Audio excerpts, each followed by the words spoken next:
시청자 여러분 안녕하셨습니까? 주님과 함께 5분 묵상의 시간을 갖겠습니다. 오늘은 역대하 19장 말씀을 묵상합니다. 본문은 비록 여호사밧이 아람과의 동맹을 맺은 실책을 저질렀지만 그의 신앙은 독실했습니다.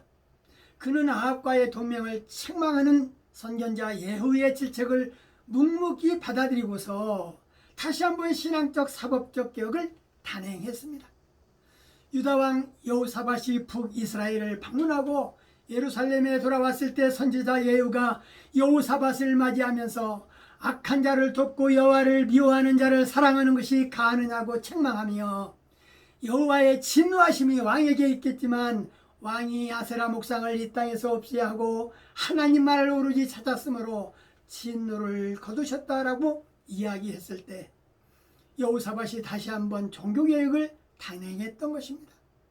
하나님은 그를 그렇게 사용하시기 위하여 아랍과의 전쟁에서 죽지 않고 길앗 라무도로부터 예루살렘으로 안전하게 귀환시켰던 것입니다. 이스라엘 왕 아합의 죽음과는 대조적이었습니다. 이 대조적인 운명의 배후에는 하나님의 섭리가 있었습니다. 하나님의 구원과 심판이 단적으로 제시된 것입니다. 하나님께서 여호사밧을 살려주신 것은 유다 백성 전체에게 회개할 기회를 주고자 함이었습니다.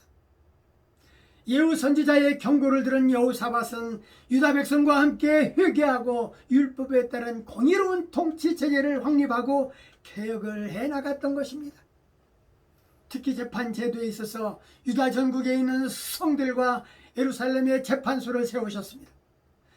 이것은 백성들이 하나님의 말씀대로 살게 하려는 것이었습니다. 다음은 재판할 때 지켜야 할 원칙을 담은 여호사밧의 재판제도 개혁 내용입니다. 첫째, 잘 살펴서 재판해야 하고 자신의 신분에 지나침이 없이 모든 행동에서 삼갈 줄 알아야 한다는 말이었습니다.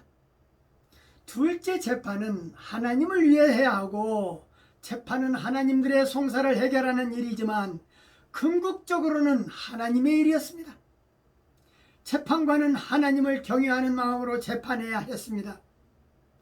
셋째는 재판관의 권위는 하나님이 부여해 주신 것입니다. 넷째, 재판관은 백성들을 경고하고 교육해야 합니다. 재판관은 백성들을 재판할 뿐만 아니라 죄를 깨닫게 하여 하나님의 진노를 피하도록 도와줘야 하는 것입니다. 여호사밧은 민간을 순찰하며 여호와께로 돌아오게 한 것입니다. 여호와를 두려워하는 마음으로 삼가 행하고 송사를 할 때도 여호와께 죄를 짓지 않도록 하고 율법과 계명과 율례나 규례를 지킬 수 있도록 독려한 것입니다.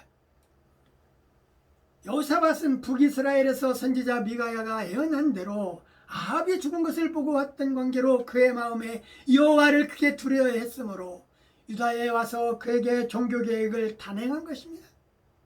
오늘날 교회가 하나님을 두렵게 생각하지 않는 현실 속에 있으니 제2의 교회개혁이 일어나야 할 것이라 생각됩니다. 루터나 칼빈의 정신을 이어받을 만한 개혁의 목소리가 있어야 될 것입니다. 교회 개혁이 일어날 때가 되었다 이렇게 생각됩니다. 종교 지도자들과 교회의 부패성을 믿음의 성도들도 인정하고 있는 이때에 이방인들은 교회를 어떻게 생각하고 있을까 생각해 보면 좋겠습니다.